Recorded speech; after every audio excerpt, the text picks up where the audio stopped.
अगले कुछ महीनों तक डेमियन ने अपने शिकार का भरपूर आनंद उठाया। उसकी नई आंखों ने उसे हर चीज को देखने में मदद की, जिससे उसका दैनिक जीवन आसान हो गया। वह एक नज़र में ही बता सकता था कि कौन से जानवर उपयोगी हैं और कौन से नहीं, और वह घात लगाकर किए जाने वाले हमलों से पूरी तरह सुरक्षित था। उसकी तेज नज़र और खतरे को भांपने की क्षमता ने उसे ऐसी सुरक्षा प्रदान की थी, इसलिए वह कभी कभी दिन में कुछ घंटे निकालकर ठीक से सो लेता था। हालांकि इस आसानी से उन्हें फर्श साफ करने में लगने वाले समय को कम करने में कोई मदद नहीं मिली। जैसा कि उन्होंने पहले ही अनुमान लगाया था, जैसे जैसे वे नीचे उतरते गए, उन्हें वनस्पति और स्थिर पारिस्थितिक तंत्र बनते हुए दिखाई देने लगे। इस वजह से उस पर पहले की तरह लगातार हमले नहीं हो रहे थे, और उसे शिकार करने के लिए सक्रिय रूप से जानवरों की तलाश करनी पड़ रही थी। 5वीं मंजिल से शुरू होकर दूसरी श्रेणी के जानवर दिखने लगे। शुरुआत में डेमियन इन जानवरों से बेहद सावधान था। आखिरकार अपने वर्ग स्तर से ऊपर के एक जानवर के साथ उसका पहला अनुभव लगभग उसकी जान ले ही चुका था, लेकिन उसकी आंखों में एक प्रकार का आभा डिटेक्टर निकला, जिससे उसे पता चल जाता था कि वह लड़ाई में जीत सकता है या नहीं। हर व्यक्ति से यह आसान है से लेकर यह असंभव है तक की भावनाएं उत्पन्न हुई, और 5वीं मंजिल पर डेमियन से मिले प्रथम श्रेणी के सभी जानवर यह आसान है श्रेणी में थे।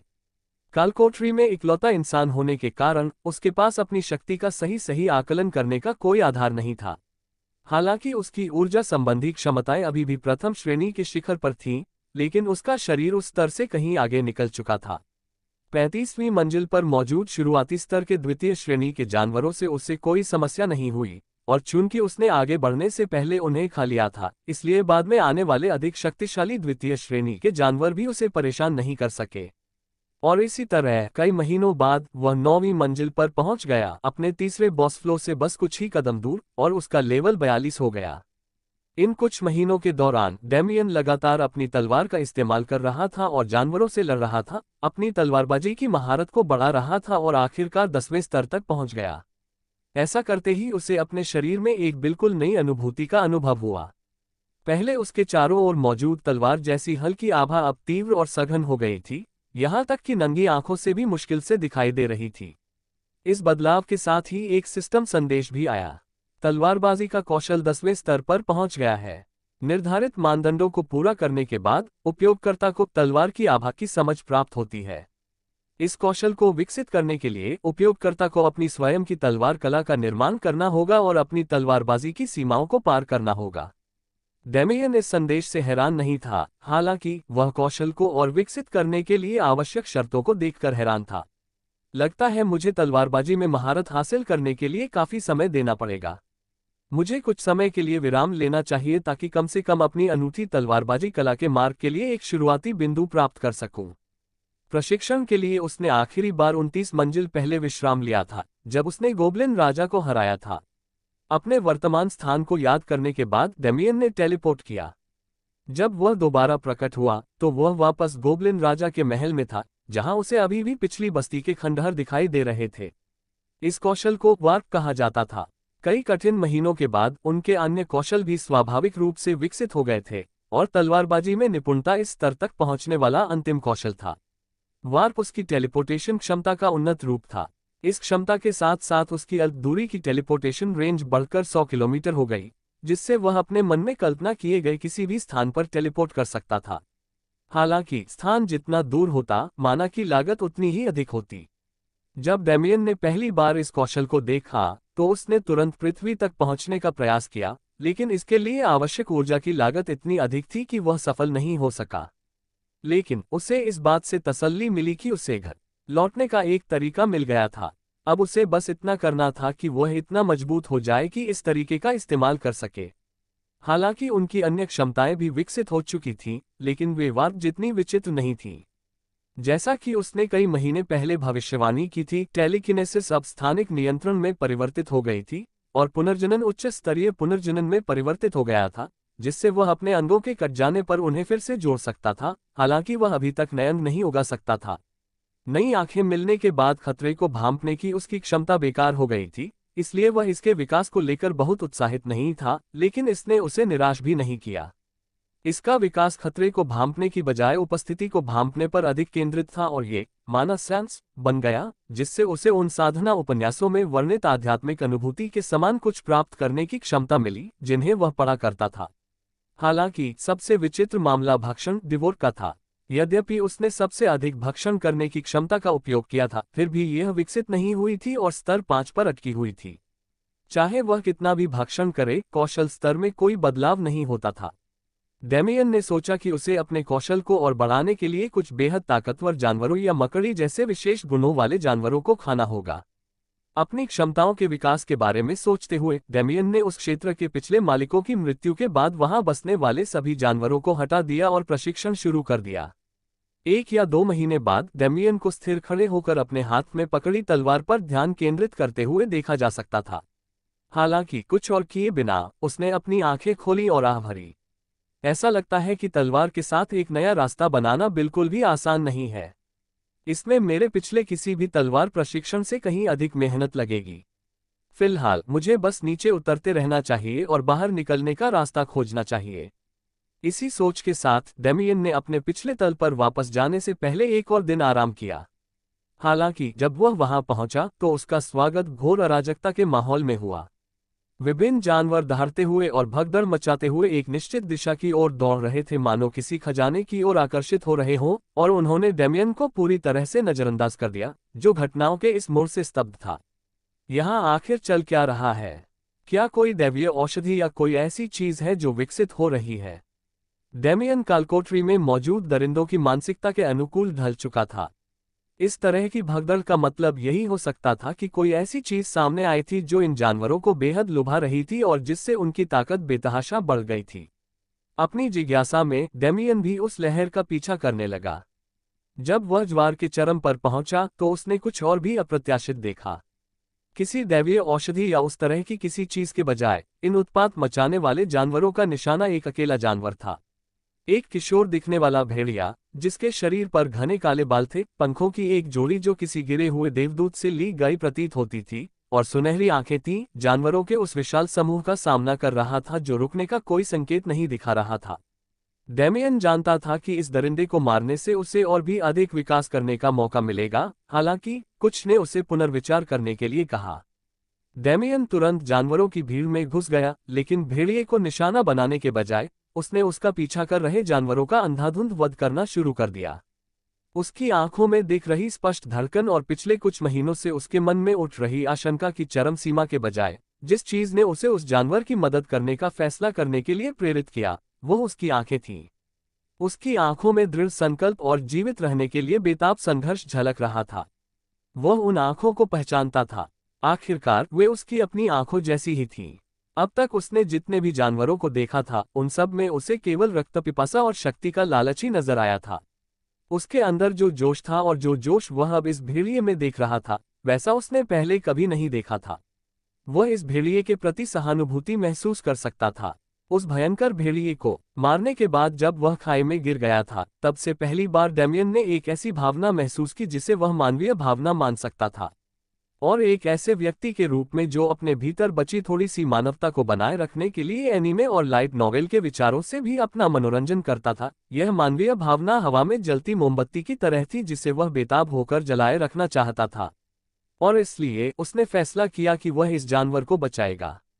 कई वर्षों के बाद पहली बार वह केवल जीवित रहने और ताकत हासिल करने के अलावा किसी अन्य लक्ष्य के लिए काम करेगा। डेमियन को ऐसा लग रहा था मानो वह फिर से खून की दुनिया में लौट आया हो, क्योंकि वह लगातार चारों ओर से जानवरों का वध कर रहा था। इस स्थिति में उसे गोब्लिन राजा के गुण की उपयोगिता का एहसास हुआ।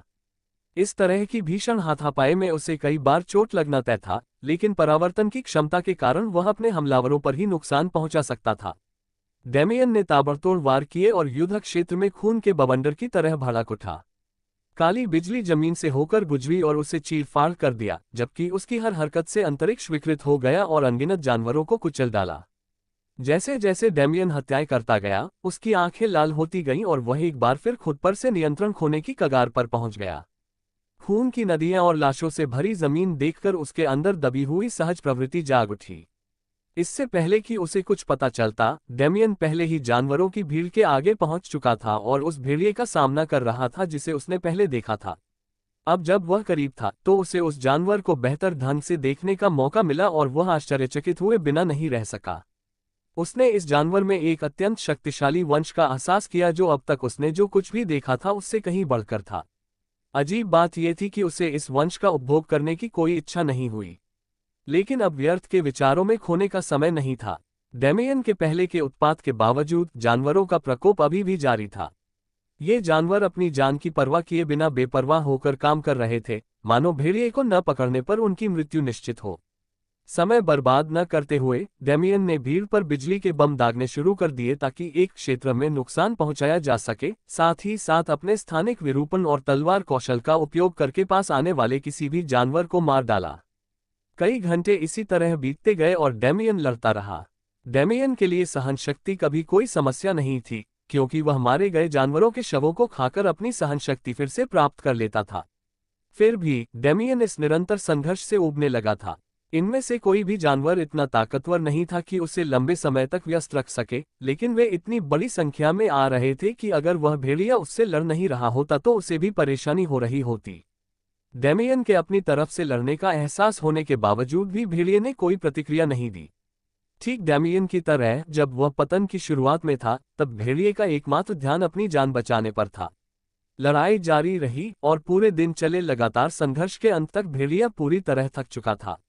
वह उस क्षण मरने के लिए तैयार था, लेकिन आश्चर्य की बात यह थी कि जो भी जानवर उसके पास आने की कोशिश करता, वह रहस्यमय तरीके से एक क्षत विक्षत लाश में बदल जाता। ये स्वाभाविक रूप से डेमियन की देन थी। उसकी नव विकसित स्थानिक नियंत्रण क्षमता ने उसे अपनी आत्मीयता के उपयोग में कहीं अधिक विविधता प्रदान की, और विशिष्ट क्षेत्रों के आसपास विरूपण क्षेत्र बनाना उसके लिए अपेक्षाकृत आसान हो गया। एक और दिन बीत गया और राक्षसों का झुंड धीरे धीरे छंटने लगा।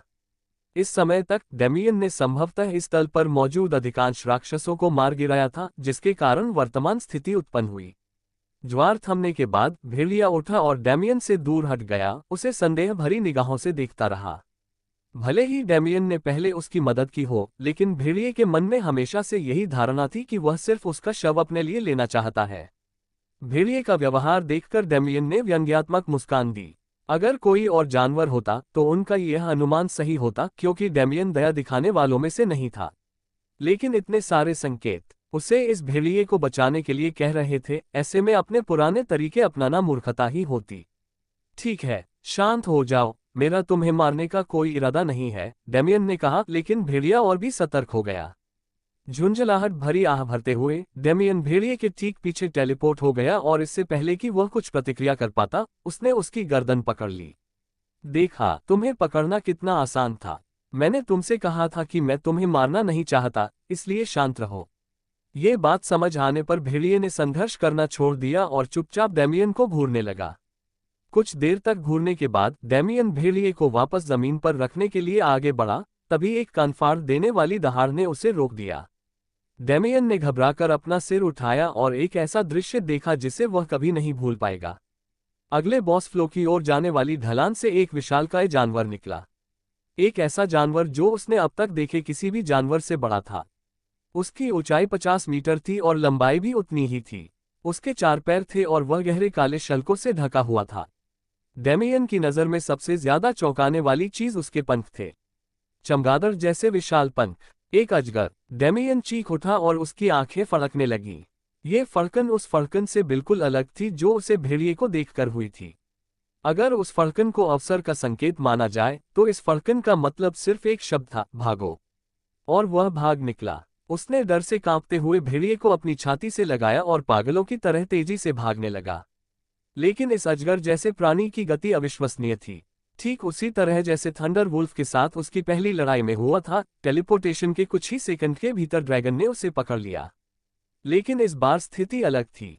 हर बार जब वह उसके पास पहुंचता तो वह अपने पैरों से जोर से जमीन पर पटकता और उसे कुचलने की कोशिश में हल्के भूकंप पैदा करता। हालांकि इस बार उसका रवैया पिछली बार की तुलना में कहीं अधिक दृढ़ था। डेमियन ने अपना धैर्य बनाए रखा और सोचने लगा कि वह इस स्थिति से कैसे निकल सकता है। धत्तेरे की, यहाँ कुचलकर मरना उस भेड़िए के हाथों होने वाली किसी भी मौत से कहीं ज्यादा भयानक होगा। मुझे यहाँ से भागना होगा। लेकिन उनका चिंतन तब समाप्त हो गया जब उन्होंने एक तीव्र खिंचाव महसूस किया जो उन्हें एक निश्चित दिशा की ओर खींच रहा था। यह कोई शारीरिक खिंचाव नहीं था, बल्कि इस तल पर मौजूद किसी चीज के प्रति उसकी स्थानिक आत्मीयता की प्रतिक्रिया थी। बाकी सब कुछ अनदेखा करते हुए डेमियन उस दिशा में भाग गया। अपने पीछे पड़े उस विशालकाय जानवर से बचने के लिए डेमियन लगातार अपनी चाल बदल रहा था और उसे खिंचाव का स्रोत करीब आता महसूस हो रहा था। लेकिन जब वह स्रोत उसकी गति सीमा में आया तो उसे केवल गुफा का खाली फर्श ही दिखाई दिया। लेकिन डेमियन मूर्ख नहीं बना। उसे स्थानिक परतों के बीच एक बड़ा सा व्यवधान महसूस हुआ और बिना कुछ सोचे समझे वह उसमें टेलीपोर्ट हो गया और गुफा से पूरी तरह गायब हो गया। ड्रैगन जैसा दिखने वाला प्राणी कुछ ही देर बाद प्रकट हुआ, लेकिन असमंजस में पड़ गया। जिस शिकार का वह पीछा कर रहा था वह उसकी नजरों से पूरी तरह गायब हो चुका था। हालांकि यह शिकार बार बार गायब हो जाता था, लेकिन हमेशा कुछ दूरी पर फिर से दिखाई देता था। जानवर हमेशा उसकी गंध का पता लगाकर उसका पीछा करने में सक्षम होता था। इस बार उसका निशान यहीं आकर खत्म हो गया। वह राक्षस क्रोधित था। उसने काफी मेहनत की थी और इस तल पर मौजूद राक्षसों को उस शक्तिशाली रक्तवंशीय आभा के स्रोत पर हमला करने के लिए मजबूर किया था जिसे वह महसूस कर रहा था, लेकिन सब व्यर्थ था। उस दिन क्रोध की एक तीव्र गर्जना पूरे इलाके में गूंज उठी, जिससे वहां रहने वाले सभी जानवर अगले एक सप्ताह तक छिपने के लिए मजबूर हो गए। हालांकि गर्जना का स्रोत आराम करने और तैयारी करने के लिए बॉस फ्लो पर वापस चला गया था, जब तक कि उसे आभा की वापसी का एहसास नहीं हुआ। इसी बीच डेमियन उस रहस्यमयी जगह पर अचेत अवस्था में खड़ा था। उसे बिल्कुल भी अंदाजा नहीं था कि वह कहां पहुंचेगा, लेकिन जो कुछ उसने अपने सामने देखा वह उसकी कल्पना से बिल्कुल अलग था। जब डेमियन उस उभरी हुई परत में टेलीपोर्ट हुआ तो वह एक अध्ययन कक्ष जैसी जगह पर उतरा। एक इंसान का अध्ययन कक्ष। ये लकड़ी के फर्श और छत वाला एक लंबा कमरा था। दीवारों पर किताबों की अलमारियां लगी हुई थीं और कमरे के बीचों बीच एक लाइन डेस्क रखी थी। कमरे की बनावट ऐसी थी कि उसमें प्रवेश या निकास का कोई रास्ता नहीं था, जिससे ये सवाल उठता था कि क्या इसका डिजाइन ही एक गलती थी। हालांकि डेमियन को पता था कि कोई गलती नहीं थी। इस अध्ययन का स्थान स्थानिक परतों के बीच होने के कारण प्रवेश और निकास का एकमात्र तरीका किसी न किसी प्रकार की स्थानिक शक्ति ही थी। कई महीनों बाद पहली बार किसी मानव निर्मित संरचना को देखकर सतर्क होते हुए डेमियन ने जीवन के किसी भी संकेत की जांच करने के लिए अपनी मानव शक्ति का प्रयोग किया। ये पुष्टि करने के बाद कि वह अकेला है, डेमियन बैठने के लिए आगे बढ़ा। तभी उसे एहसास हुआ कि इस कमरे में एक कुर्सी है जिसका वह उपयोग कर सकता है। कुर्सी पर बैठना इतना अनोखा अनुभव था कि कोई इस पर ज्यादा ध्यान नहीं देता, लेकिन डेमियन के लिए, जिसका लंबे समय में बुनियादी ढांचे के साथ सबसे करीबी संपर्क गोबलिन द्वारा बनाए गए बिस्तर तक ही सीमित था, यह अनुभव स्वर्गिक था। अपने शरीर पर कोमल अनुभूति, अपनी पीठ पर महसूस होने वाला सहारा, अपने लिए सबसे आरामदायक स्थिति में लेटने की क्षमता, डेमियन इस एहसास का आनंद ले रहा था। आह, मुझे ऐसी ही चीजों की बहुत याद आती है। काश यहाँ एक टीवी या कुछ और होता तो सब कुछ एकदम सही हो जाता। डेमियन ने मुस्कुराते हुए अपनी बाह में मौजूद उस बड़े मुलायम खिलौने को सहलाया। रुको! तभी डेमियन को याद आया कि वह अकेला नहीं था। वह भागने में इतना मशगूल था कि वह अपनी बाह में उठाए हुए इंसान के आकार के भेड़िए के बारे में पूरी तरह भूल गया था। भेड़िए की ओर नीचे देखते हुए डेमियन ने गौर किया कि वह गहरी नींद में सो रहा था। ऐसा लग रहा था कि वह या तो डर के कारण या लगातार टेलीपोर्टेशन के तनाव के कारण बेहोश हो गया था। एक बार फिर डेमियन को एक महत्वपूर्ण बात याद आई। ये पहली बार था जब वह अपने अलावा किसी अन्य व्यक्ति के साथ टेलीपोर्ट करने का प्रयास कर रहा था। सौभाग्य से उसकी मूल कुशलता कई गुना विकसित हो चुकी थी, इसलिए अधिक लोगों को अपने साथ ले जाने का बोझ उसके लिए कोई समस्या नहीं लग रहा था। अगर उसने कुछ महीने पहले ऐसा करने की कोशिश की होती तो भेड़िया अब तक शायद मांस का ढेर बन चुका होता। जैसे ही वह आराम से बैठा, उसने अपने चारों ओर किताबों की लंबी कतारों को देखा। तभी उसकी नज़र सामने रखी मेज पर आकर रुक गई। भेड़िए को आराम से जमीन पर लिटाकर डेमियन ने मेज पर रखी इकलौती किताब उठाए और उसे खोला। बधाई हो, तुम जो भी हो। लगता है कि तुम सौभाग्य से मेरे किसी ठिकाने पर आ पहुंच गए हो। खैर, अगर तुम इस कालकोठरी में हो तो मुझे शक है कि इसमें भाग्य का कोई हाथ था, लेकिन मुहावरे के लिए मान लेते हैं कि भाग्य का हाथ था। डेमियन ने भावहीन निगाहों से किताब पढ़ी। पढ़ते हुए उसने सोचा, ऐसा लगता है कि जिसने भी इसे लिखा है उसका व्यक्तित्व काफी सनकी रहा होगा। ठीक है, मुझे लगता है कि आपने पिछले मजाक से अपनी हंसी निकाल ली है, तो चलिए अब गंभीर हो जाते हैं। मेरा नाम कट गैलोवे है और मैं एक स्पेशियल ग्रैंड मास्टर हूँ। चूंकि आप इस कालकोठरी और उस सबस्पेस में आ गए हैं जिसमें आप अभी हैं, इसमें कोई संदेह नहीं है कि आप भी एक होनहार स्थानिक क्षमता वाले उपयोगकर्ता हैं। तो चलिए मैं आपको कुछ पृष्ठभूमि बता देता हूँ। जिस कालकोठरी में आप अभी हैं उसे मैंने पहली कालकोठरी नाम दिया है। आप पूछेंगे क्यों? दरअसल मैंने ये सिद्धांत दिया है कि यह हमारी दुनिया में प्राकृतिक रूप से निर्मित सबसे पुरानी और शायद पहली कालकोठरी है। डेमियन ने नामकरण की इस घटिया शैली का उपहास उड़ाया और पढ़ना जारी रखा। सबसे पहले अस्तित्व में आए कालकोठरियों में से एक होने के कारण इसमें मौजूद जानवरों में सतह पर मौजूद जानवरों की तुलना में कहीं अधिक उच्च स्तर का देवपशु रक्तवंश है। इसी कारण एक कठोर वातावरण का निर्माण हुआ जहां सभी जानवर एक दूसरे को मारने और विकसित होने के लिए एक दूसरे का खून पीने के लिए बेताब हैं। मैं इस कालकोठरी में महज संयोग से दाखिल हुआ, लेकिन अंदर आते ही मुझे एहसास हुआ कि यहाँ रहने वाले जानवर वास्तव में कितने शक्तिशाली हैं। आखिरकार मैंने सोचा था कि इस कालकोठरी का सबसे शक्तिशाली जानवर, जो 100वीं मंजिल पर रहता है, 5वीं श्रेणी का एक अर्धदेवता जैसा प्राणी है। डेमियन ने पहली बार इस कालकोठरी में मौजूद मंजिलों की कुल संख्या सुनी थी और इससे वह पूरी तरह से निराश महसूस करने लगा था। 5वीं श्रेणी का जीवन, मुझे उस स्तर तक पहुंचने में कितना समय लगेगा? लेकिन डेमियन बिना कुछ किए ही निराश होने वालों में से नहीं था, इसलिए उसने पढ़ना जारी रखा। इस कालकोठरी में प्रवेश करने का मेरा उद्देश्य अपने लिए एक पशु साथी खोजना था, और अभी हाल ही में मुझे एक अजगर मिला। हाँ, एक असली अजगर। कैसा है? क्या तुम्हें जलन हो रही है? डेमियन ने अपनी आंखें घुमाईं। कुहुम, चलिए आगे बढ़ते हैं। मैंने कई साल उन लोगों की तलाश में बिताए हैं जिन्हें मैं अपनी विरासत सौंप सकूं, लेकिन मुझे कभी कोई उपयुक्त व्यक्ति नहीं मिला। इसी कारण मैंने इस तरह के उपस्थानों को हमारी दुनिया के कई अलग अलग क्षेत्रों में स्थापित किया है, जो केवल उन लोगों के लिए सुलभ हैं जिनमें स्थानिक विशेषता के प्रति अत्यधिक उच्च आत्मीयता है। इस उपस्थान के भीतर मैंने उपस्थान निर्माण पर अपनी अंतर्दृष्टि और अपनी कई अन्य विशिष्ट क्षमताओं को छोड़ा है, कुछ ऐसे खजाने जो आपके आगे के मार्ग में आपकी सहायता करेंगे और हमारी दुनिया में महत्व की हर चीज के बारे में जानकारी छोड़ी है। अब अगर मैं जीवित हूं तो मुझे पूरी उम्मीद है कि आप आकर मुझे ढूंढ लेंगे, लेकिन अगर मैं जीवित नहीं हूं तो सुनिश्चित करें कि आप मेरी विरासत को एक बार फिर दुनिया के सामने प्रदर्शित करें और यह सुनिश्चित करें कि इतिहास के पन्नों में मेरा नाम भूला न जाए। Cut Galloway. PS, मुझे यकीन है कि 100वीं मंजिल पर मैंने जो सस्पेंस छोड़ा था उससे आप सचमुच डर गए होंगे, है ना? है ना? खैर, अब आपको चिंता करने की जरूरत नहीं है क्योंकि मैंने 50वीं मंजिल पर एक टेलीपोर्टेशन सिस्टम लगा दिया है। बस बॉस को हराओ और सतह तक की आपकी यात्रा आपका इंतजार कर रही है। ठीक है, इस बार सच में अलविदा। अंतिम अंश पढ़ते हुए डेमियन ने झुंझलाहट भरी आह भरी, लेकिन उसकी आंखें चमक उठीं। आखिरकार उसे कालकोठरी से बाहर निकलने का रास्ता मिल गया था, और इतना ही नहीं, उसे अपनी स्थानिक क्षमता और जिस नई दुनिया में वह था उसके बारे में अपने ज्ञान को बढ़ाने का भी रास्ता मिल गया था। इस तरह उससे बिना सोचे समझे आगे बढ़ने और गलती से कुछ ऐसा कह देने से खुद को जान से मारने की जरूरत नहीं पड़ेगी जो उसे नहीं कहना चाहिए था। डेमियन ने अपने चारों ओर फैली किताबों की अलमारियों की कतारों पर एक बार फिर नजर डाली और मुस्कुराए बिना नहीं रह सका। तो फिर लगता है अब असल जिंदगी की जानकारी देने का समय आ गया है। जैसे जैसे डेमियन किताबों की अलमारियों को खंगालता गया, उसने पाया कि वास्तव में हर चीज के बारे में ज्ञान मौजूद था, दुनिया के इतिहास और सत्ता संरचना से लेकर लोगों द्वारा अपनाए जाने वाले विभिन्न व्यवसायों तक। किताबों की अलमारियों का एक और हिस्सा पूरी तरह से स्थानिक संबंध और इसके उपयोग की विभिन्न विधियों को समर्पित था। डेमियन जब किताबों की अलमारियों को खंगाल रहा था तो उसकी नज़र पशुओं को वश में करने से संबंधित एक अनुभाग पर पड़ी। जमीन पर शांति से सो रहे भेड़िए को देखकर डेमियन को लगा कि इस विषय पर अध्ययन करना बुरा विचार नहीं होगा।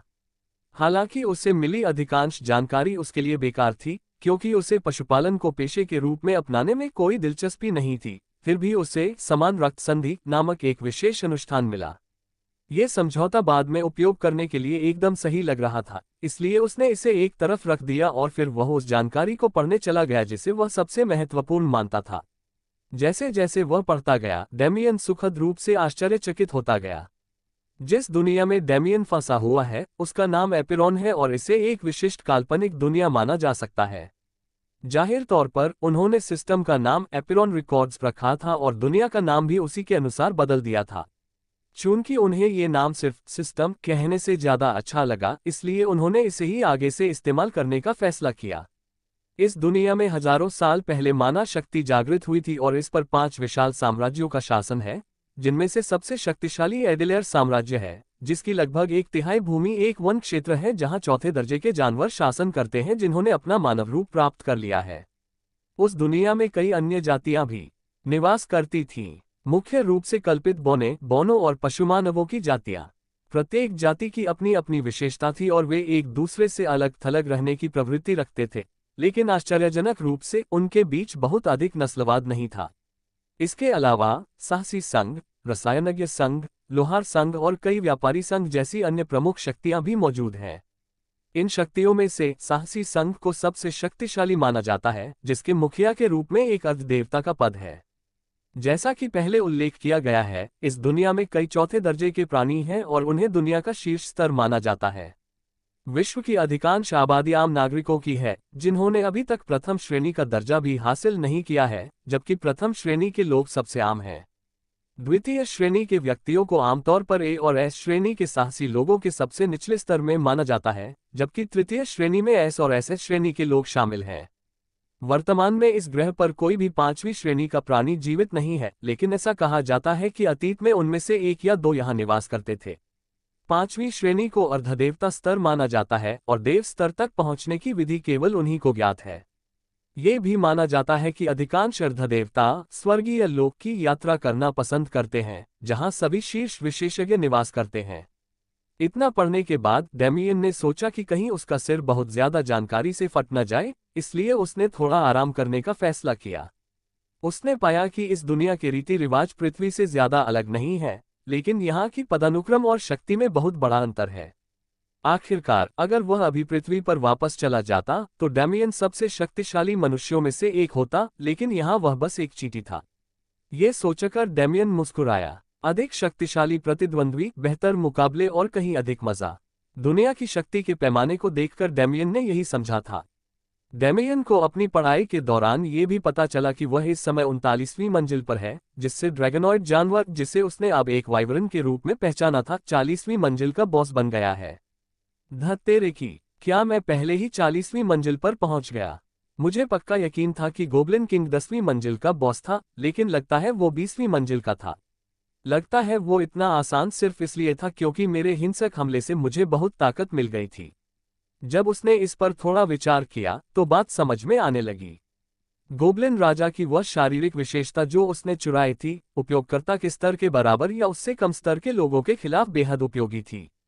यहाँ तक कि पहले जानवरों की लहर के खिलाफ उसकी लड़ाई में भी इस क्षमता ने अकेले ही कुछ जानवरों की मौत का कारण बना था।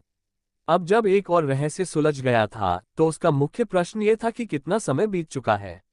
रक्त की दुनिया में प्रवेश करने के बाद समय के प्रति उसकी समझ पूरी तरह से बिगड़ गई थी। फिलहाल इस बात को एक तरफ रखते हुए डेमियन ने अपनी बात जारी रखी। जैसे ही डेमियन ने सहायक व्यवसायों के बारे में पढ़ना शुरू किया, भेड़िया धीरे धीरे जाग उठी। जागते ही वह तुरंत पीछे की ओर उछली और युद्ध के लिए तैयार मुद्रा में आ गई।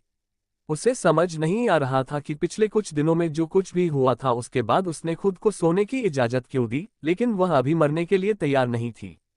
चारों ओर नजर घुमाते हुए उसने खुद को एक अजीब वातावरण में पाया और जल्द ही उसने दूर एक 2 पैरों वाले प्राणी को आराम से बैठे हुए देखा। इसके साथ ही उसकी यादें धीरे धीरे वापस आने लगीं। डेमियन से मुलाकात से लेकर वाइवन के प्रकट होने और उसकी बाहों में बेहोश होने तक की सारी घटनाएं उसे याद थीं। सारी जानकारी मिलने के बाद उसने अपनी सतर्कता थोड़ी कम कर दी। आखिरकार ये प्राणी सोते समय उसे कई बार मार सकता था, लेकिन वह महसूस कर सकती थी कि उसे लगभग छुआ भी नहीं गया था। डेमियन अपनी पढ़ाई में इतना मग्न था कि उसने इस सब पर ध्यान ही नहीं दिया, लेकिन जल्द ही उसने अपनी किताब खत्म कर ली और ऊपर देखा तो पाया कि एक और जोड़ी आंखें उसे घूर रही हैं। अरे, तुम जाग गए, डेमियन ने हैरानी से कहा। अच्छा, पहले तो क्या तुम मुझे समझ सकते हो? भेड़िए ने धीरे से सहमति में सिर हिलाया। हालांकि डेमियन उसकी बुद्धिमत्ता से थोड़ा हैरान था, लेकिन उसने इसे पागलपन नहीं समझा। आखिरकार उसने अभी अभी जानवरों के एक पूरे राष्ट्र के अस्तित्व के बारे में जाना था, जिनके नेताओं ने मानव रूप भी धारण कर लिया था। डेमियन ने कुछ देर सोचा और फिर सीधे सीधे बात करने का फैसला किया। ये थोड़ा अचानक लग सकता है, लेकिन मैं तुमसे एक समझौता करना चाहता हूँ। ये समझौता हमें जुड़ेगा और आज से हम साथी बन जाएंगे। तो तुम्हारा क्या कहना है? डेमियन द्वारा इस्तेमाल किए गए कुछ शब्दों को लेकर भेड़िया थोड़ा उलझन में थी, लेकिन उसे स्थिति का सार समझ आ गया था। ये सुनकर कि उसे इस अनजान प्राणी के साथ किसी तरह का रिश्ता बनाना होगा, उसने जोर से सिर हिलाकर मना कर दिया। ठीक है, मैं तुम्हारी अनिच्छा समझता हूं, लेकिन मेरी बात सुनो। तुम्हारे पीछे कई सारे राक्षस और वो विशालकाय अजगर पड़े हैं, और मेरा लक्ष्य इस कालकोठरी से निकलने से पहले उस अजगर और उससे भी ताकतवर राक्षसों को मारना है। डेमियन ने फुसलाते हुए कहा, अगर हम ये समझौता कर लें तो हम दोनों के बचने की संभावना बढ़ जाएगी। साथ ही जब मैं सतह पर जाऊंगा तो तुम्हें भी अपने साथ ले जा सकता हूं। क्या तुमने कभी यह जानने की उत्सुकता नहीं की कि इन सुनसान गुफाओं की दीवारों के बाहर की दुनिया कैसी दिखती है? भेड़िए की झिझक देखकर डेमियन का उसे अपना साथी बनाने का फैसला और भी पक्का हो गया। आखिरकार इसी तरह के सतर्क रवैये ने ही उसे खाई में गिरने के बाद जीवित रहने में मदद की थी। इतना सोचने के बाद डेमियन भेड़िए को फुसलाने और उसे मनाने की कोशिश करता रहा। भेड़िया सोच में पड़ गई। वह जानती थी कि वाइवरन द्वारा उसकी वंशानुगत आभा को महसूस करने के कारण वह अकेले जीवित नहीं रह सकती, इसलिए मदद लेना ही सबसे अच्छा होगा। इसके अलावा उसे इस गुफा के बाहर की दुनिया के बारे में उस 2 पैरों वाले जीव द्वारा बताई गई बातों में भी दिलचस्पी थी। धीरे धीरे उसने सिर हिलाकर समझौते पर अपनी सहमति व्यक्त की। बहुत खूब, डेमियन ने रक्त समझौते का विवरण देने वाले कागज को पकड़ते हुए कहा। इसे एक बार फिर पढ़ने के बाद डेमियन बोला, ऐसा लगता है कि हमें बस खून की एक एक बूंद देनी है और अपनी सहमति व्यक्त करनी है। बाकी काम सिस्टम खुद कर लेगा। जैसे ही उन दोनों ने उसकी बात मानी, डेमियन की आंखों के सामने एक सिस्टम संदेश पॉपअप हो गया। बधाई हो, आपने एक अज्ञात लेवल 40 फॉलन वुल्फ के साथ समझौता कर लिया है। पृथ्वी से ऐसा कारनामा करने वाले पहले व्यक्ति होने के नाते आपको अनुभव प्राप्त हुआ है। आपकी गाथा और भी समृद्ध हो गई है। इस संदेश के साथ ही डेमियन के मन में अनेक अपरिचित भावनाएं उमड़ आईं।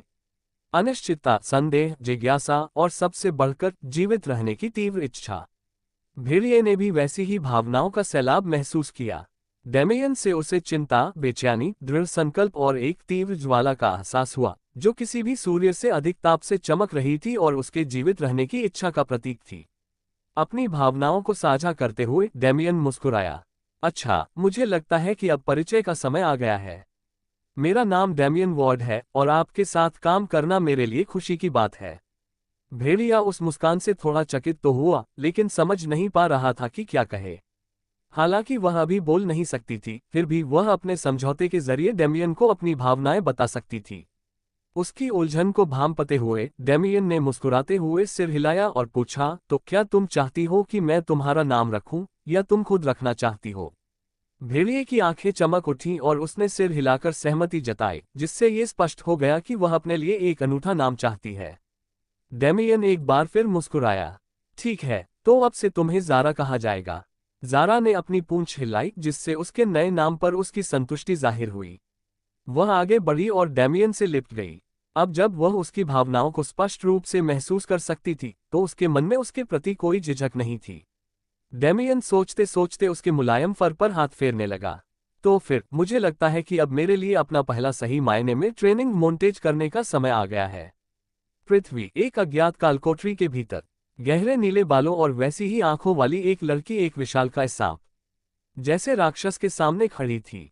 उसकी आंखें भयंकर प्रकाश से चमक रही थीं और वह उसका सामना करने के लिए आगे बढ़ी। सांप ने उस इंसान को तुच्छ समझा। वह अकेली उसके ठिकाने पर आई थी और उसे हराने की उम्मीद कर रही थी। वह उसे नीचा दिखाने से खुद को रोक नहीं पाया। जैसे ही उसने अपना मुंह खोला, हरे रंग की गैसीय पदार्थ की एक धारा निकली, जो सीधे उस लड़की की ओर बढ़ी।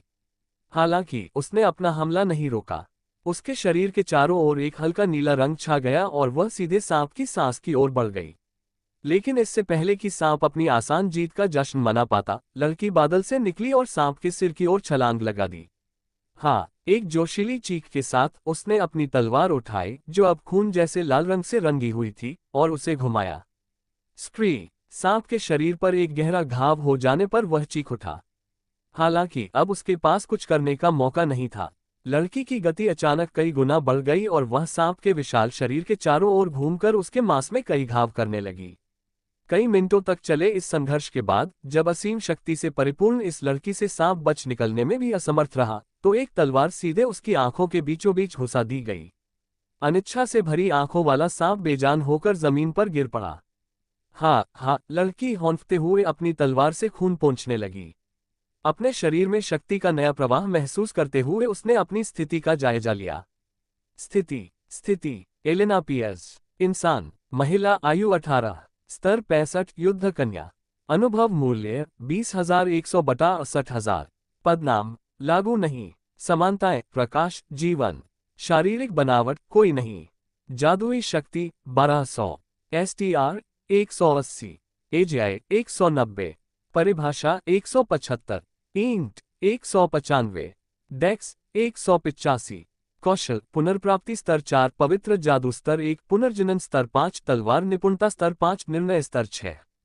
हालांकि वह अपनी ताकत से संतुष्ट थी, लेकिन उसे लगता था कि उसकी प्रगति उतनी तेजी से नहीं हो रही है जितनी होनी चाहिए। डेमियन के गायब हुए 1.5 साल हो गए हैं और इस दौरान मैंने केवल लगभग 30 लेवल ही हासिल किए हैं। हालांकि मैंने जिन अन्य प्रतिभाशाली लोगों को देखा है उनकी तुलना में ये गति असाधारण है, लेकिन ऐसा लगता है कि यह पर्याप्त नहीं है। हालांकि वह इसे समझा नहीं सकती थी, लेकिन उसे हमेशा से यह आभास होता था कि उसे तेजी से आगे बढ़ना चाहिए। यह आभास कुछ वैसा ही था जैसा उसे यह बताने वाला था कि डेमियन जीवित है।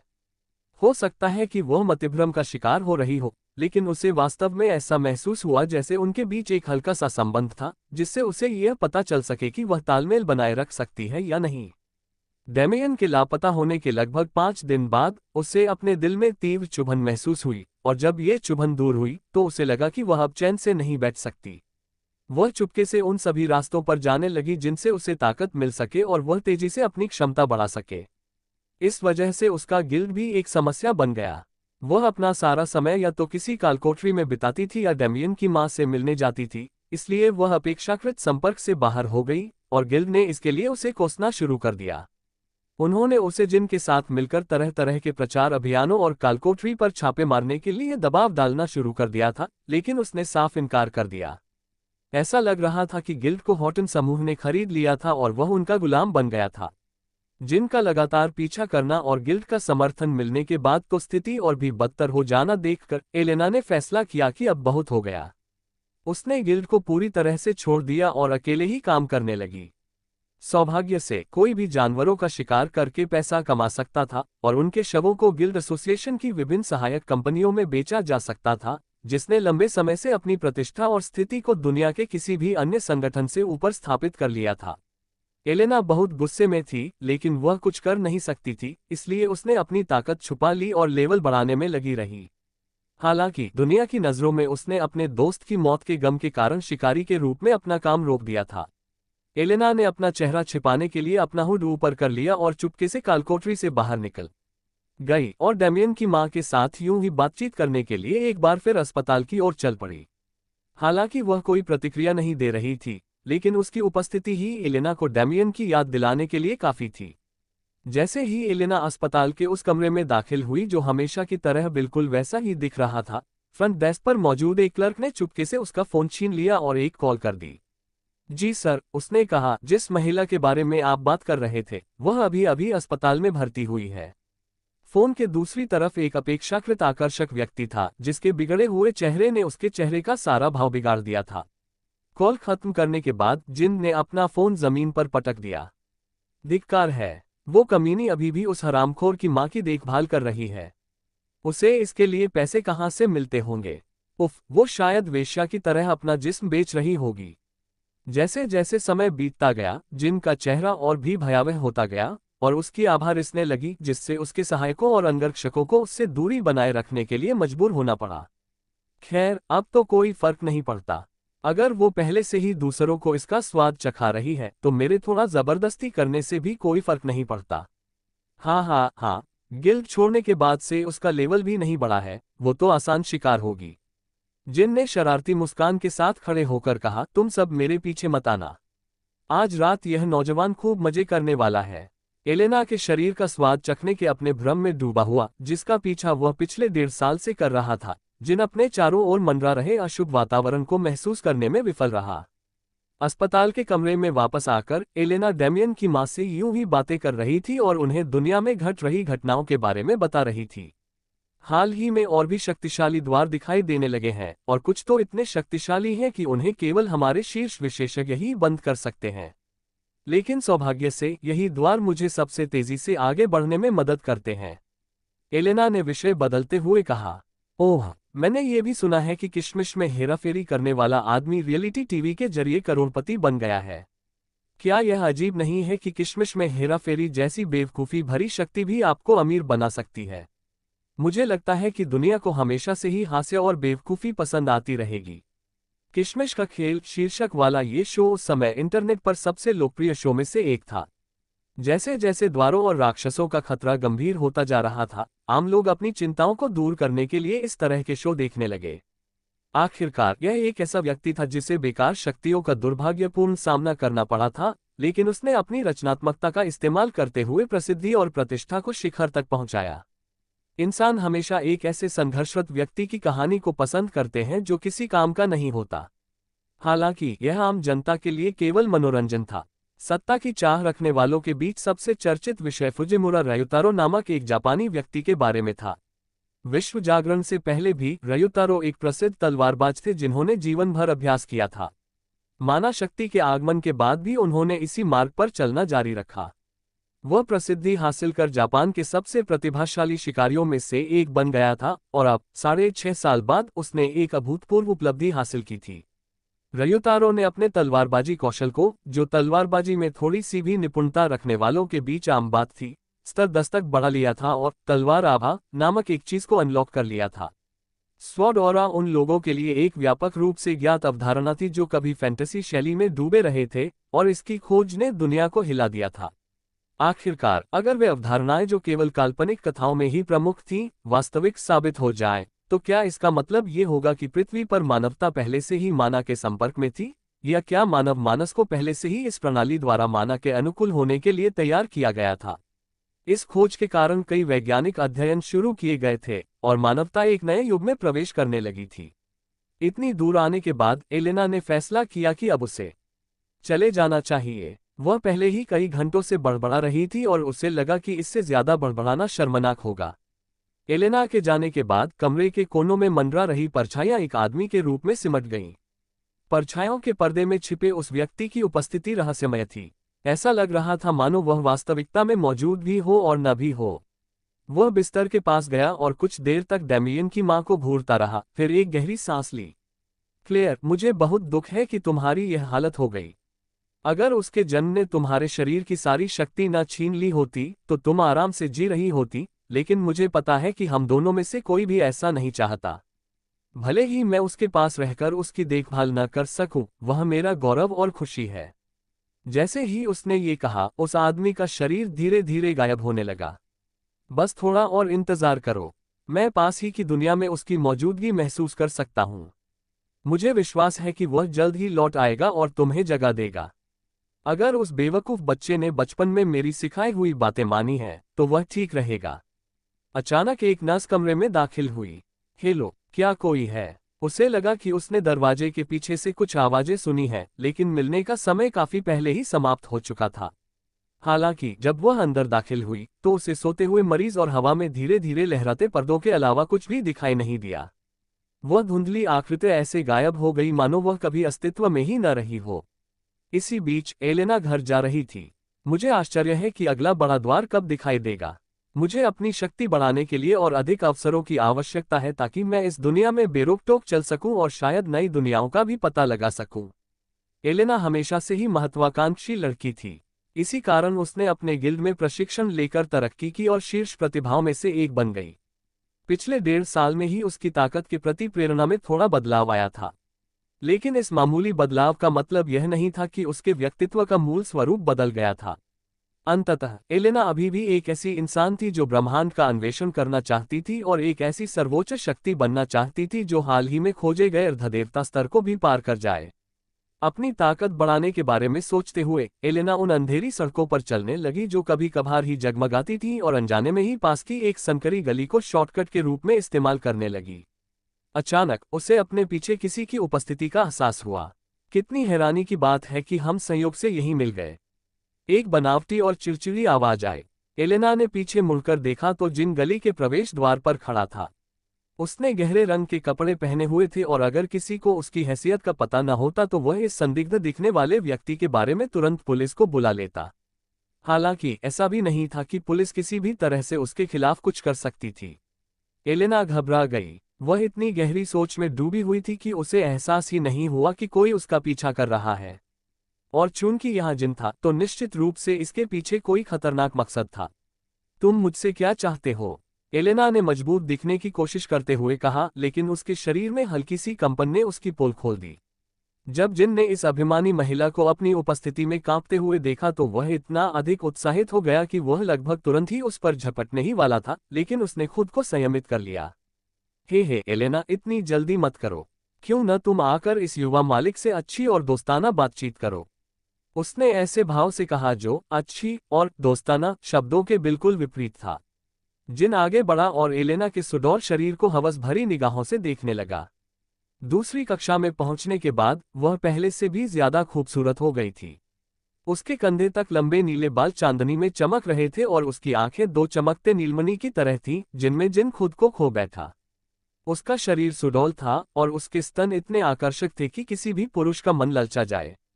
जिन ने कामुक मुस्कान के साथ सोचा कि आज रात वह उसके साथ क्या क्या करेगा, और आखिरकार जब वह उसके पास पहुंचा, एलेना उसके हर कदम के साथ डरकर पीछे हट रही थी, लेकिन उसकी गति के कारण वह आसानी से उसके बराबर पहुंच गया। जिन, तुम क्या साजिश रच रहे हो? एलेना ने गली की ओर ध्यान आकर्षित करने की कोशिश करते हुए चिल्लाया। हालांकि रात काफी हो चुकी थी और सड़कें लगभग खाली थीं। इस समय जो लोग बाहर थे वे भी किसी मुसीबत में फंसी लड़की की मदद करने वाले नहीं थे। एलेना भागने की कोशिश करते हुए मुड़ी, लेकिन जिन ने उसकी कलाई पकड़ ली और उसे जमीन पर गिरा दिया। इतनी जल्दी क्या है एलेना? क्या तुम मुझसे इतनी नफरत करती हो? मैं तो बस बात करना चाहता हूँ। इन मासूम शब्दों को बोलते हुए भी जिन ने उसके खूबसूरत चेहरे पर हाथ फेरने की कोशिश की। हालांकि एलेना ने ऐसा होने नहीं दिया। उसने स्थिति पर नियंत्रण पाने के लिए संघर्ष किया और उसे अपने प्रयासों को छोड़ने के लिए मजबूर कर दिया। फिर भी जिन को कोई परवाह नहीं थी। वह अंततः अपना हक लेकर रहेगा। उसे इस बात की परवाह नहीं थी कि वह कलंकित है या अनिच्छुक, वह बस उसका इस्तेमाल करना चाहता था और फिर उसे कचरे की तरह फेंक देना चाहता था। जैसे ही जिन का हाथ एलेना के धड़कते हुए सीने की ओर बढ़ा, उसने अपने आनंद को एक नए स्तर पर पहुंचते हुए महसूस किया, और उसने एलेना के चेहरे की ओर देखा ताकि वह उसके चेहरे पर मौजूद निराशा के भाव को देख सके। लेकिन उसकी निराशा तो तय थी। जब उसकी नजरें एलेना से मिली तो उसे सिर्फ तिरस्कार ही दिखाई दिया। एलेना के चेहरे पर बेबसी का कोई भाव नहीं था, बल्कि उसके चेहरे पर एक ठंडी मुस्कान थी। इस स्थिति में जिन भागने के बारे में सोच भी कैसे सकता था? यही तो एलेना का लक्ष्य था। एलेना लगभग हर दिन द्वारों में प्रवेश करती थी और विभिन्न राक्षसों से जीवन मरण की लड़ाई लड़ती थी। इस तरह की जीवन शैली के साथ अगर वह जिन जैसे व्यक्ति से डरती तो ये कितनी बेवकूफ़ी भरी बात होती। एलेना ने झट से जिन की कलाई पकड़ ली और उसे भागने से रोक दिया। जिन ने भागने की पूरी कोशिश की, लेकिन ये शुरू से ही संभव नहीं था। जिन अभी अभी दूसरी कक्षा में दाखिल हुआ था, जबकि एलेना उससे 15 स्तर आगे थी। आज उसने उसे सबक सिखाने का पक्का इरादा कर लिया था। जब उसने अनगिनत बार ठुकराए जाने के बावजूद खुलेआम उसका पीछा किया, तब भी उसने उसे नजरअंदाज किया। जब उसने उसे अपने साथ शामिल करने के लिए उसके संगठन को खरीद लिया, तब भी उसने उसे नजरअंदाज किया। और जब उसने 1.5 साल पहले डेमियन को उस द्वार में धकेल दिया था, तब भी उसने अपने गुस्से को दबाकर उसे अनदेखा किया था। ये सम्मान, प्रशंसा या किसी सकारात्मक भावना के कारण नहीं था, बल्कि पूरी तरह से उसके समर्थन के कारण था। लेकिन ऐसी स्थिति में एलेना समर्थन जैसी सती चीज की परवाह क्यों करती? जिनका चेहरा डर से पीला पड़ गया था, उसे देखकर एलेना को एक अजीब सी संतुष्टि महसूस हुई। क्या मैं एक सैडिस्ट हूं?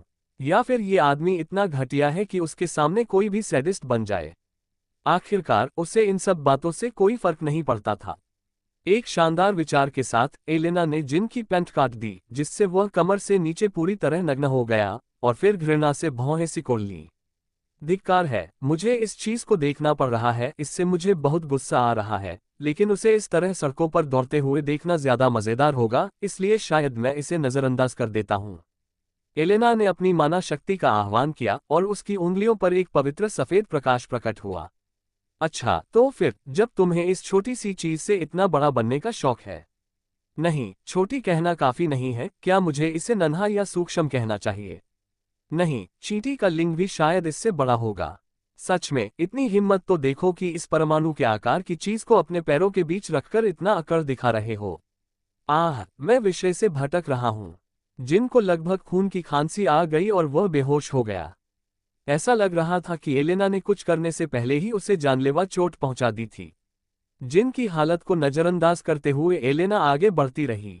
जैसा कि मैं कह रहा था, अगर आप अपने पैरों के बीच मौजूद इस परमाणु से भी छोटे से पदार्थ के बारे में इतना सोचते हैं, तो मुझे लगता है कि एक पूर्व साथी के रूप में मेरा यही कर्तव्य है कि मैं इसे हटा दूं, है ना? आखिरकार मैदान में उतरकर लड़ने के लिए आपको एक शांत दिमाग की जरूरत होती है। एलेना जो करने वाली थी, उसे समझते ही जिन का चेहरा और भी पीला पड़ गया। लेकिन वह उसके चंगुल से बच नहीं सका। वह असहाय होकर देखता रहा जब एलेना की उंगलियों से सफेद रोशनी की एक छोटी सी किरण निकली और एक पुरुष के रूप में उसके अभिमान को साफ साफ चकनाचूर कर दिया। जिन चीख उठा। उसके पैरों के बीच खालीपन का एहसास, हालांकि वह किसी और कारण से इसका आदी हो चुका था, उसके जीवन के सबसे दर्दनाक अनुभवों में से एक था। एलेना ने जिन को इस हालत में देखकर मुस्कुराते हुए उसकी एड़ी की नसें काट दी ताकि वह हिल न सके। द्वितीय श्रेणी का जिन इस छोटी सी चोट को आसानी से ठीक कर सकता था, हालांकि वह कभी भी अपनी मर्दानगी वापस नहीं पा सकेगा। एलेना ने ऐसा इसलिए किया ताकि जिन ठीक होने के बाद ही गली से बाहर निकल सके, जो कि सुबह का समय होगा जब सड़कें काफी आबादी वाली होंगी। एलेना ने उसका फोन छीनकर उसे चूर चूर कर दिया ताकि जिन के पास बचने का कोई आसान रास्ता न रहे। फिर उसने जिन को जमीन पर पटक दिया और अपने चेहरे पर एक अजीब सी मुस्कान लिए गली से बाहर निकल गई। अचानक एलेना के मन में एक अजीब सा ख्याल आया। लगता है मैंने डेमियन के लौटने पर उसके लिए एक शानदार तोहफा तैयार किया है। मुझे आश्चर्य है कि उसे हिजड़ों के बारे में कैसा लगता है। अपने पसंदीदा गाने की धुन सीटी बजाते हुए एलेना ऐसे ही घर की ओर चलती रही जैसे कुछ हुआ ही न हो। 6 महीने बाद उस उपस्थान के भीतर डेमियन ज़ारा का सामना करते हुए दिखाई दे रहा था, जो बर्फ की किरणें बरसा रही थी। सामान्य से अलग, डेमियन की हालत इस समय बहुत खराब थी। उसके शरीर के कुछ हिस्से जमे हुए थे और पिघलने की प्रक्रिया में थे। ठीक है, यही सही निशाना है। ज़ारा, इसे चलाओ, डेमियन ने अपना हाथ आगे बढ़ाते हुए कहा। उसके इशारे पर ज़ारा ने केंद्रित बर्फीली ऊर्जा की किरण डेमियन पर छोड़ी, लेकिन वह हिला तक नहीं। वह अपना हाथ आगे करके खड़ा रहा और उसने अपनी आंखें बंद कर लीं। प्रकाश की किरण अत्यंत तीव्र गति से आगे बढ़ी और पलक झपकते ही उसके सामने पहुंच गई। अचानक प्रकाश की किरण ने दाईं ओर एक तीक्ष्ण मोड़ लिया और दीवार से टकरा गई। हा, आखिरकार मैंने कर ही लिया। डेमियन खुशी से चिल्लाते हुए दौड़ा और ज़ारा को गले लगा लिया। ज़ारा जानती थी कि उसने पिछले 6 महीनों में कितनी मेहनत की है, इसलिए वह भी उसके लिए उतनी ही खुश थी। इन महीनों में दोनों में से कोई भी उपस्थान की सीमाओं से बाहर नहीं निकला था और अपना सारा समय प्रशिक्षण में व्यतीत किया था। अपने प्रवास की शुरुआत में डेमियन ने ज़ारा से कई बातों पर चर्चा की थी, और अपनी सर्वदृष्टि से उसे देखने के बाद उसने पाया कि उसमें छाया और बर्फ दोनों के प्रति एक अनछुई आत्मीयता थी।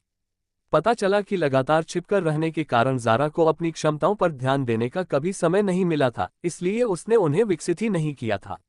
अब जब उसे समय और एक अभ्यास साथी मिल गया, तो उसने अपने कौशल में जबरदस्त सुधार किया। डेमियन के विपरीत, जो युद्ध में सीधे कूदकर और अपनी ताकत से जीत हासिल करने में माहिर था, ज़ारा छलावरण में निपुण थी। पिछले 6 महीनों में उसने अपने बर्फ तत्व के उपयोग से अपनी युद्ध क्षमता और आक्रमण तकनीकों में अभूतपूर्व वृद्धि की थी, जबकि वह मुख्य रूप से अपने छाया तत्व का उपयोग गुप्त रूप से और उपयोगी कार्यों के लिए करती थी। अगर उसे फिर से उसी स्थिति में डाल दिया जाए जिसमें डेमियन ने उसे पाया था, तो वह आसानी से ज्वार में मौजूद अधिकांश जानवरों को मार सकती है और वाइवरन के खुद को दिखाने का मौका मिलने से पहले ही भाग सकती है। इतना ही नहीं, उसकी छुपने की क्षमता बेजोड़ थी। डेमियन ने सोचा कि द्वितीय श्रेणी के सर्वोच्च प्राणी भी उसकी छुपी हुई अवस्था को महसूस नहीं कर पाएंगे। वह ऐसा केवल उनके बीच के गहरे संबंध के कारण ही कर पा रहा था। ज़ारा का सबसे पसंदीदा कौशल वह था जो उसने डेमियन के साथ किए गए समझौते के आधार पर विकसित किया था। यह एक साधारण क्षमता थी जो उसे उसकी छाया में रहने की अनुमति देती थी। हालांकि डेमियन को इसका कारण समझ नहीं आता था, लेकिन ज़ारा को उसकी छाया में सबसे अधिक सहज महसूस होता था, और जब वे आराम या प्रशिक्षण नहीं कर रहे होते थे तो वह अपना अधिकांश समय वहीं बिताती थी। डेमियन के साथ मिलकर एक टीम के रूप में लड़ने की उसकी क्षमता में भी काफी सुधार हुआ। अब उसे केवल अपनी नई क्षमताओं का उपयोग करके युद्ध का अनुभव प्राप्त करने की आवश्यकता थी, जो वह 50वीं मंजिल पर उतरते समय आसानी से हासिल कर सकती थी। इन 6 महीनों में डेमियन भी निष्क्रिय नहीं बैठा था। डेमियन ने अपनी काली बिजली के साथ प्रशिक्षण शुरू कर दिया था और उसके गुणों को समझने का प्रयास कर रहा था। यह उनके अनुमान से कहीं अधिक स्वाभाविक रूप से हुआ और उन्होंने प्रभावी रूप से इसके स्तर को उस बिंदु तक बढ़ा दिया जहां इसके शरीर में प्रवेश करने से गति में 5 गुना वृद्धि हुई, और जब इसे उनकी तलवार में डाला गया तो इसकी शक्ति अपार हो गई। उसकी तलवारबाजी में भी लगातार सुधार हो रहा था। 6 महीने उसकी अनूठी तलवारबाजी कला को विकसित करने के लिए पर्याप्त समय नहीं लग रहे थे, लेकिन उसने सही दिशा में कदम बढ़ा दिए थे। रूपरेखा तैयार होने के बाद डेमियन को बस अभ्यास जारी रखना था और इसे पूर्ण होने तक इसमें निपुणता हासिल करनी थी। हालांकि उनकी सबसे बड़ी तरक्की उनकी स्थानिक क्षमता में हुई। कट के स्थानिक तत्व संबंधी विचारों को पढ़ने के बाद डेमियन को यह स्पष्ट हो गया कि वह अपनी इस क्षमता का उपयोग किस दिशा में करना चाहते हैं। सबसे पहले उसने अंतरिक्ष में विशिष्ट बिंदुओं पर अपना नियंत्रण स्थापित करने का अभ्यास किया और फिर 3 महीने बाद अंततः अपने स्वयं के उपस्थान का निर्माण करने के लिए आवश्यक तत्व को समझने में सक्षम हुआ।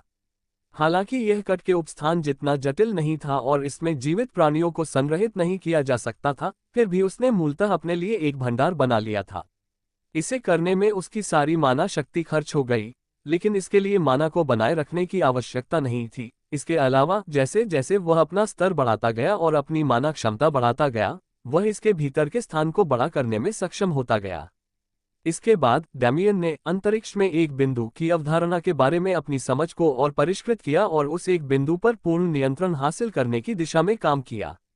और अंततः अपने 6 महीने के प्रशिक्षण सत्र के अंत में उन्होंने अंतरिक्ष में बिंदुओं को माध्यम के रूप में उपयोग करके वेक्टर को नियंत्रित करने की क्षमता हासिल कर ली थी। आपको द्वितीय श्रेणी तक पहुंचने के अपने मार्ग की एक झलक मिल गई है। आपके ज्ञानोदय के कारण आपकी उपलब्धियां और भी बढ़ गई हैं। सिस्टम का ये संदेश देखकर डेमियन को आखिरकार अपना स्टेटस चेक करने की याद आई। सोच रहा हूं तो सही, मैंने 20वीं मंजिल से अपना स्टेटस चेक ही नहीं किया है। पता नहीं क्या क्या बदलाव हुए होंगे। लंबे अंतराल के बाद डेमियन को समझ में आया कि वह अपनी स्थिति के बारे में क्यों भूल गया था। शायद यह अवचेतन निर्णय था, लेकिन डेमियन ये जानना नहीं चाहता था कि कितना समय बीत चुका है। उन्हें हाल ही में याद आया कि उनकी स्थिति में एक खंड था जो उनकी उम्र दर्शाता था, और इससे स्पष्ट रूप से समय का पता चलता था। हालांकि वह इतनी दूर आ चुका था और कालकोठरी से निकलने के बहुत करीब था, इसलिए उसने अपनी स्थिति की जांच करने का फैसला किया। चाहे कुछ भी हो जाए, उसका लक्ष्य वही था। आने वाली चुनौतियों के लिए खुद को तैयार करते हुए डेमियन ने अपनी स्थिति देखी। स्थिति डेमियन वॉर्ड, आधा इंसान आधा जानवर, पुरुष, आयु 19 वर्ष, स्तर 49, स्थानिक जादूगर, अनुभव मूल्य 40,300 बटा 49,000, उपाधि या शून्य, शरीर का वाहक, विकासकर्ता, समानताएं, अंतरिक्ष, बिजली, शारीरिक बनावट, शून्य शारीरिक बनावट, जादुई शक्ति 2500, STR 250, AGI 275, परिभाषा 245, इंट 230, डेक्स 265, कौशल warp level 3, spatial control level 4, high level regeneration level 2, sword mastery level max, mana sense level 5, devour level 5, spatial magic level 5, lightning magic level 5, inventory विशेषता ए, शॉक एब्जॉर्प्शन, सर्वदृष्टि स्तर 2। Damien ने खुद को शांत करने की कोशिश करते हुए एक लंबी सांस छोड़ी। 2 साल लगातार लड़ाई, हत्या और ताकतवर बनने के 2 साल बीत गए हैं। मुझे नहीं पता कि इस समय पृथ्वी पर क्या हो रहा है या मेरी माँ ठीक है या नहीं, लेकिन मैं इन बातों को अपने ऊपर हावी नहीं होने दे सकता। मुझे बस वापस लौटने पर ध्यान देना है। सौभाग्य से डेमियन ने खुद को इससे भी बदतर परिस्थितियों के लिए पहले से ही तैयार कर लिया था, इसलिए उसे शांत होने में अपेक्षाकृत आसानी हुई। हालांकि उसके लिए वास्तविकता को स्वीकार करना अभी भी थोड़ा मुश्किल था। डेमियन की जटिल भावनाओं को भांपते हुए ज़ारा उसके पास गई और उससे लिपट गई। पिछले कुछ महीनों में डेमियन और ज़ारा एक दूसरे के बेहद करीब आ गए थे। इस दुनिया में वे अकेले थे, उनके अलावा कोई और नहीं था, इसलिए उनका एक दूसरे का सहारा बनना स्वाभाविक था। और सचमुच ज़ारा के रेशमी, मुलायम और कोमल फर को सहलाना डेमियन के लिए खुद पर काबू पाने का एक शानदार तरीका था। ज़ारा को तकिया बनाकर लेटते हुए डेमियन ने अपनी अगली योजनाओं पर विचार करना शुरू कर दिया। सबसे पहले तो जाहिर सी बात है, वाइवन और 50वीं मंजिल पर मौजूद बॉस को मार गिराओ और कालकोठरी से भाग निकलो। उसके बाद लगता है एडवेंचरस गिल्ड ही मेरे लिए सबसे अच्छा विकल्प है। मैं किसी अनजान दुनिया के किसी साम्राज्य से बंधने की इच्छा नहीं रखता। डेमियन ने अपने विचार जारी रखे। मैं मौजूदा हालात जाने बिना आगे की योजना नहीं बना सकता। आखिर कौन जाने कि उस नाम के व्यक्ति ने इस जगह को कब बनाया था। उसने जो खजाने छोड़े थे वे भी ज्यादातर शरीर को मजबूत करने के लिए थे, इसलिए मैंने वे सब ज़ारा को दे दिए। इस उपस्थान से डेमियन को एकमात्र वास्तविक लाभ सूचना और एक सुरक्षित वातावरण ही मिला। लेकिन डेमियन को कोई शिकायत नहीं थी। सूचना ही वह चीज थी जिसकी उसे इस समय सबसे ज्यादा जरूरत थी, और इस वातावरण ने उसे अपनी वर्तमान शक्ति को चरम सीमा तक मजबूत करने में मदद की थी। अब उसके लिए केवल इतना ही बचा था कि वह वाइवरन को मारकर अपनी दूसरी श्रेणी प्राप्त कर ले। बिल्कुल सही, बाकी सब तो बाद में आएगा। चलो एक एक कदम करके आगे बढ़ते हैं। डेमियन अचानक मुस्कुराया। उसके इस बदले हुए रवैये से ज़ारा हैरान रह गई, लेकिन उसने इस पर ज्यादा ध्यान नहीं दिया जब तक कि वह अचानक खड़ा नहीं हो गया। ठीक है, चलो ज़ारा, अब ड्रैगन का शिकार करने का समय आ गया है। 40वीं मंजिल पर एक विशालकाय अजगर खड़ा था, जिसकी आंखों में क्रोध और उत्तेजना स्पष्ट झलक रही थी। कुछ समय पहले ही उसने उस अत्यंत शक्तिशाली रक्तवंश की आभा को लगभग उसी स्थान पर पुनः प्रकट होते हुए महसूस किया था जहां वह खो गई थी। उत्साह में आकर वह अपने गढ़ को छोड़कर उस जानवर को भागने से पहले ही पकड़ने की तैयारी कर रहा था, लेकिन उसे एहसास हुआ कि उसे इतनी मेहनत करने की जरूरत नहीं है। वह शक्ति पहले से ही तेजी से उसकी ओर बढ़ रही थी। वह जंगली बृहस्पति गर्व से सिर ऊंचा करके खड़ी हो गई और 40वीं मंजिल के प्रवेश द्वार की ओर देखने लगी। लेकिन उसके सामने जो प्रकट हुआ वह उसकी अपेक्षा से भिन्न था। जिस भेड़िए का वह पीछा कर रहा था उसके बजाय प्रवेश द्वार से वही 2 पैरों वाला प्राणी निकला जिसने भेड़िए की सहायता की थी। हालांकि वाइवन को इस बात का जरा भी अफसोस नहीं था। वह हमेशा से मानता था कि अपने से कमजोर को अपने चंगुल से भागने देना उसके लिए कलंक की तरह है, और उसे लगा कि इस जानवर को मारना ही उसकी इज्जत वापस पाने का सबसे अच्छा तरीका है। साथ ही उसे अब उस 2 पैरों वाले जानवर पर वंश की आभा महसूस हो रही थी, जिसका मतलब था कि उसे खाकर उसे वही लाभ मिलेगा। जब डेमियन ज़ारा को अपनी परछाई में छिपाकर 40वीं मंजिल पर पहुंचा, तो उसे लगा कि वाइवन तुरंत हमला करेगा, लेकिन ऐसा लगा कि उसने इस जानवर के स्वभाव को कम आंका था।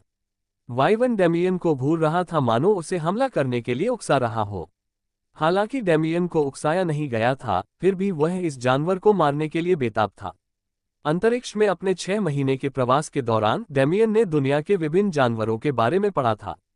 ऐसा प्रतीत होता था कि सभी जानवर ईश्वरीय जानवरों के नाम से जाने जाने वाले जीवों से उत्पन्न हुए थे।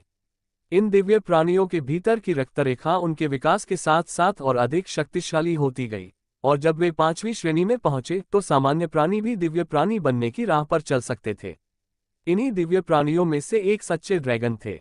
ये वाइवन उन्हीं की संतानों में से एक था, और ज़ारा के वंश के प्रति इसके तीव्र लगाव को देखते हुए ये निश्चित रूप से ट्रू ड्रैगन वंश का एक बड़ा हिस्सा प्राप्त कर चुका होगा। लेकिन डेमियन की दिलचस्पी इसमें नहीं थी। उसकी दिलचस्पी तो असली ड्रैगनों की एक खास खूबी में थी, उनकी असाधारण पुनर्जीवन क्षमता में। असली ड्रैगनों में अंगों को फिर से उगाने की क्षमता होती है, जो डेमियन को बेहद चाहिए थी। हालांकि इससे उसे ज्यादा परेशानी नहीं हुई थी, फिर भी डेमियन का एक हाथ नहीं था। उसने सोचा कि अगर वह इस अजगर को मार डाले और उसे खा जाए तो भले ही उसका हाथ दोबारा न उग पाए, लेकिन वह उस दिशा में कदम बढ़ा सकेगा। अब और इंतजार न करते हुए डेमियन ने अपनी तलवार खींचकर आगे बढ़कर हमला किया। वाइवन भी उसकी ओर तेजी से बढ़ा और उसका सामना किया। पास पहुंचते ही डेमियन टेलीपोर्ट करके वाइवन के बगल में पहुंच गया और उसने अपनी तलवारबाजी की कला का पहला चरण इस्तेमाल किया। Void sword first step bladeless. Damian की तलवार एक पल के लिए झिलमिला उठी और उसकी धार गायब हो गई। अगले ही पल एक 10 फुट लंबा घाव वाइवन के शल्कों को चीरता हुआ निकल आया। यह उनकी कला का पहला चरण था। जब डेमियन अपनी तलवार घुमाते थे तो वे उसके ब्लेड को आसपास की स्थानिक परतों के साथ मिला देते थे और अनिवार्य रूप से एक स्थानिक दरार का निर्माण करते थे जो उनकी तलवार के ब्लेड के रूप में कार्य करती थी। ये दरार उस स्थान पर मौजूद किसी भी चीज पर छा जाती और उसे शून्य में विलीन कर देती। यह एक अपरिहार्य और अदृश्य तलवार थी, इसीलिए उसने इसे तलवार रहित कहना चुना। जैसे ही उसके मांस और मांसपेशियां दिखाई देने लगीं, उस जंगली सूअर ने एक कर्कश दहाड़ मारी और अपने पंजे डेमियन की ओर बढ़ाए। हालांकि डेमियन वहां से बहुत पहले ही गायब हो चुका था। जंगली सुअर के पंजे से एक छोटा सा भूकंप सा आ गया और जमीन फट गई। जब डेमियन दोबारा प्रकट हुआ तो वह वाइवन के सिर के ऊपर था। उसकी पीठ की ओर मुड़कर उसने एक बार फिर अपनी कला का पहला चरण इस्तेमाल किया। वाइवन को पता भी नहीं चला कि क्या हो रहा है और उसके शरीर पर एक और गहरा घाव हो गया। वाइवन तंग आ रहा था। 6 महीने पहले जिस चींटी को वह पल भर में कुचल सकता था, वही अब उसके साथ बच्चे जैसा व्यवहार कर रही थी।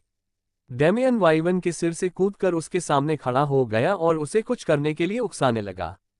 और वाइवरन आसानी से उसकी उकसाहट में आ गया। अपना मुंह खोलकर उसने ऊर्जा की एक किरण केंद्रित की और उसे दागा। ड्रैगन के वंशज होने के नाते यही उसकी विशेषता थी, श्वास। असली ड्रैगन की श्वास का सामना करते हुए डेमियन जरा भी नहीं डरा।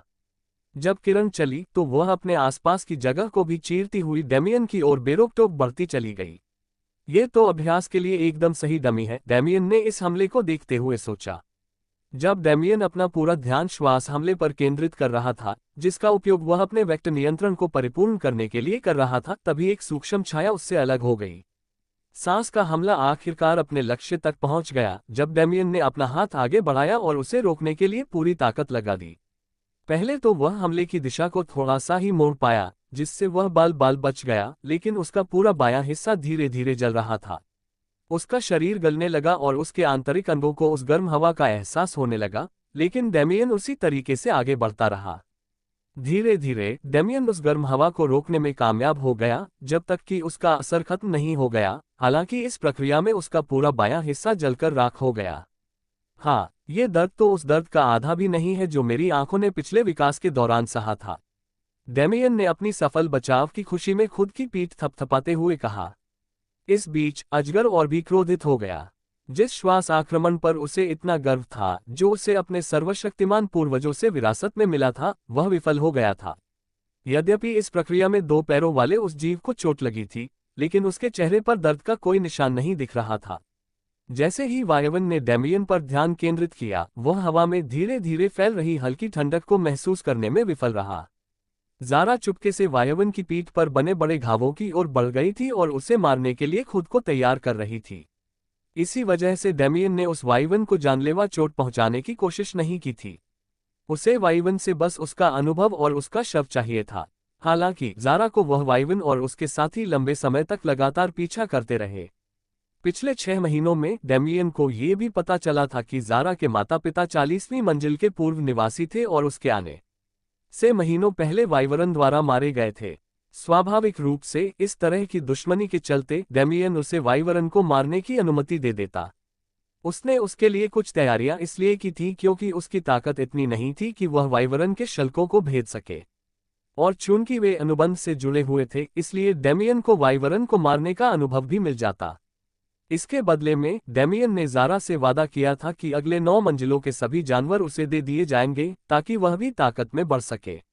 जब ज़ारा तैयार हो गई तो उसने अंधेरे की लताओं को वाइवन के घावों में भेजकर उन्हें गलने लगा। साथ ही उसने बर्फ की ऊर्जा के संपीड़ित विस्फोट भेजकर उसकी मांसपेशियों और अंगों को जमा दिया और फिर उन्हें नष्ट कर दिया। जब तक वाइवरन उसे रोकने के लिए आगे बढ़ा, तब तक डेमियन ठीक हो चुका था और उसके सामने पहुंचकर उसकी आंख में वार कर उसे अस्थायी रूप से अंधा कर दिया। हालांकि वाइवरन 2 तरफ से हमले होने से क्रोधित था, लेकिन वह कुछ नहीं कर सका। डेमियन ने उसका ध्यान अपनी ओर केंद्रित रखा, उसे ज़ारा पर हमला करने का मौका नहीं दिया, जबकि ज़ारा धीरे धीरे उसकी जीवन शक्ति को कम करती रही, ये सुनिश्चित करते हुए कि वाइवन अपने अंदरूनी अंगों के गलने का दर्द महसूस कर सके। और 10 मिनट के भीतर वाइवन एक बेजान लाश बनकर जमीन पर गिर पड़ा। डेमियन ने ज़ारा की ओर मुस्कुराते हुए देखा, जो उसकी परछाई में लौट आई थी। हालांकि ज़ारा ने ऐसा दिखाया जैसे कुछ हुआ ही नहीं, लेकिन डेमियन उसके अंदर की राहत और संतुष्टि को महसूस कर सकता था। अपनी साथी के बदला लेने की खुशी में डेमियन वाइवरन के शव की ओर चल पड़ा। निगलना। उसके हाथ की हथेली से एक भयानक मुंह निकला और लाश को अपने गहरे गड्ढे में निगल गया, उसे डेमियन के लिए शुद्ध पोषक तत्वों में बदल दिया। ज़ारा ये सब देखकर स्तब्ध रह गई, लेकिन डेमियन ने उसे पहले ही चेतावनी दे दी थी कि वह क्या करने वाला है, इसलिए वह घबराए नहीं। आखिर उससे निगलने के बाद बहुत दर्द होने वाला था, और उसे वाकई असहनीय दर्द हो रहा था। गोब्लिन राजा के हमले में उसकी मांसपेशियां, ऊतक और नसें दर्द कर रही थीं, मकड़ी के हमले में उसकी आंखें दर्द कर रही थीं, और अब वाइवन के हमले में उसे जो तीव्र दर्द महसूस हो रहा था वह उसके गले में केंद्रित था। मकड़ी से अलग होने के बावजूद डेमियन की शारीरिक प्रतिरोधक क्षमता भी काफी बढ़ रही थी।